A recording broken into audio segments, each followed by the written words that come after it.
আজ আমি আপনাদের জন্য খুবই টেস্টি আর খুব ইজি একটা রেসিপি নিয়ে চলে এসেছি। বাই দ্য ওয়ে, আমি আপনাদের Trisha and welcome to my channel Trisha's সিক্রেটে। আর আজকে আমি বানাচ্ছি সল্ট অ্যান্ড পেপার ফিশ। তাহলে চলুন শুরু করা যাক। খুব সহজে এই সল্ট অ্যান্ড পেপার ফিশ বানানোর জন্য আমি এখানে 5-6 টুকরো মতো ভেটকি নিয়েছি, আর এটাকে 15 মিনিট লেবু নুন জলে ভিজিয়ে রেখেছিলাম যাতে এর আষ্টে গন্ধটা চলে যায়। এবার এর মধ্যে আমি হাফ ডিম দিয়ে দেবো স্বাদ মতো চিনি, 1 চামচ আদা রসুন কাঁচা লঙ্কা বাটা, 2 চামচ দেবো কর্নফ্লোর, আর দেবো 1 চামচ মতো ময়দা দিয়ে এটাকে আমরা খুব ভালো করে মিশিয়ে নেব। দেখুন ভালো করে মেশানো হয়ে গেছে। চলুন এবার এগুলোকে ভেজে নেওয়া যাক। তার জন্য কড়াইয়ের মধ্যে আমি বেশ খানিকটা সাদা তেল দিয়ে তেলটাকে আমি খুব ভালো করে গরম করে নিচ্ছি। এবার এর মধ্যে আমি একটা একটা করে মাছ দিয়ে দিচ্ছি,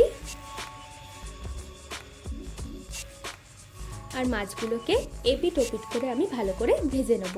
আমি এখানে সিঙ্গেল ফ্রাই করছি, আপনারা যদি চান তাহলে এই মাছটাকে দুবার ফ্রাই করতে পারেন।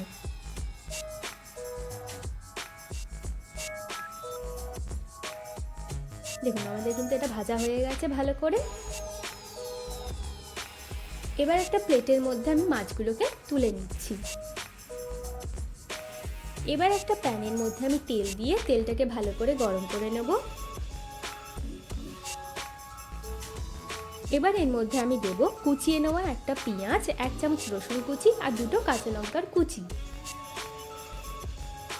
এবার এটাকে আমি তেলের মধ্যে দিয়ে এগুলোকে কিন্তু আমি একটু লাল লাল করে প্রথমে ভেজে নেব। দেখুন এটা ভাজা হয়ে গেছে।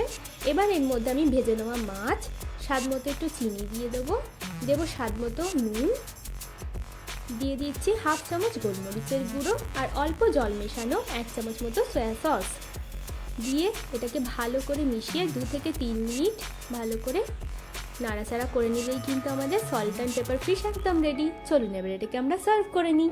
আমার ভিডিওটি যদি আপনাদের ভালো লেগে থাকে তাহলে প্লিজ একটি লাইক করবেন, প্রচুর প্রচুর শেয়ার করবেন, আর এরকম আরও ভিডিও দেখতে আমার চ্যানেলটিকে সাবস্ক্রাইব করবেন। টাটা।